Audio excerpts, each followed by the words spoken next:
României este îngropat în zăpadă. Rafalele puternice de vânt au ridicat troiene care depășesc pe alocuri și 3 metri înălțime. Dintre nămeți, oamenii sună disperați după ajutor, iar salvatorii încearcă să ajungă la toți. 2 gravide din județul Tulcea, dar și câțiva bolnavi care aveau nevoie de dializă au așteptat o zi întreagă ambulanța. Un echipaj de pompieri a reușit cu greu să le croiască drum medicilor prin vijelie și ninsoare. Până și mașinile armatei s-au împotmolit în mijlocul câmpului. Situația a fost la fel de dramatică și în județul Constanța.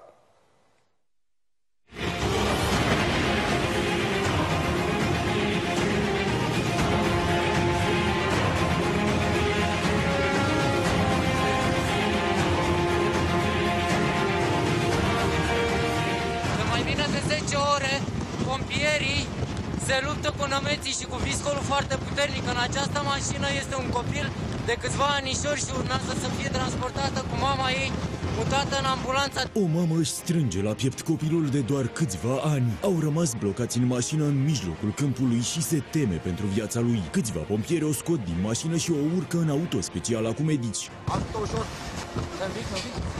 Aici. Repede, hai! Repede, gata! Ore în șir, pompierii și-au croit drum prin nămeți între Tulcea și localitatea Agighiol. Un echipaj de pe o ambulanță le-a cerut ajutorul după ce au rămas blocați. Trebuiau să ajungă la 2 gravide din Valea Nucului, dar misiunea lor a fost aproape imposibilă. Am stat de vreo oră și ceva aici, am sunat la dispecerat, sunt colegi de la scurt cu o mașină de la Izu. Așteptăm să vină încoace, dar am înțeles că și ei s-au blocat. Salvatorii au avut și ei nevoie să fie salvați. Vântul puternic a creat suluri mari de omăt care au paralizat până și utilajele de dezăpezire. Este chiar iadul pe pământ aici, între Tulcea și Agighiol. Sunt peste 10 mașini blocate, inclusiv cele ale Ministerului de Interne, inclusiv lama care trebuie să desfunde drumul, s-a împotmolit și aceasta în zăpadă. Dane, dă înapoi și bași cu spatele în drum. Da, dar nu mai știu acum exact cât avem până la drum. Hai, lasă, Hai, lasă, Eugen, urcă în mașini. Atenție la șanț. Atenție, șanțul în dreapta. Păi da, în față nu să dau ca mașină. Cele 2 gravide și bolnavii care aveau nevoie de dializă au ajuns într-un final în mâinile medicilor. Pompierii au cărat pe brațe prin nămeți înalți de mai bine de 1 metru și prin vântul puternic. Cum vă simțiți? Bine, am venit în întâmpinarea smurtului care preluase 2 gravide, una de la Valea Nucarilor, cealaltă de la Iazurile.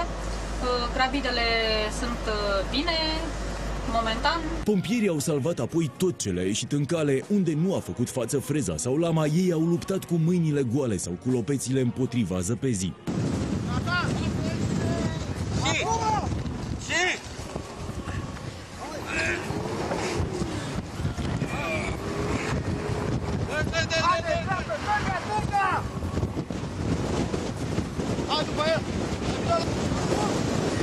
Zeci de oameni strânși într-o coloană imensă de mașini au așteptat cu motoarele pornite ca pompierii să le croiască drum.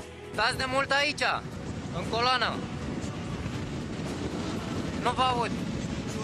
Prin clipe de groază a trecut și familia unui bărbat din localitatea constanțeană Săcele. Acesta a suferit un atac cerebral și avea nevoie urgentă de ajutorul medicilor. Ambulanța a înaintat cu greu însă din cauza unor șoferi care s-au împotmolit între nămeți. Sunt aproape 5 ore de când ambulanța a mers la Săcele. Abia acum se întoarce de acolo. Pacientul este în stare extrem de critică, iar medicii se luptă pentru viața lui. Pacientul a fost preluat în cele din urmă de un echipaj care l-a transportat la Spitalul Județean din Constanța. S-a dus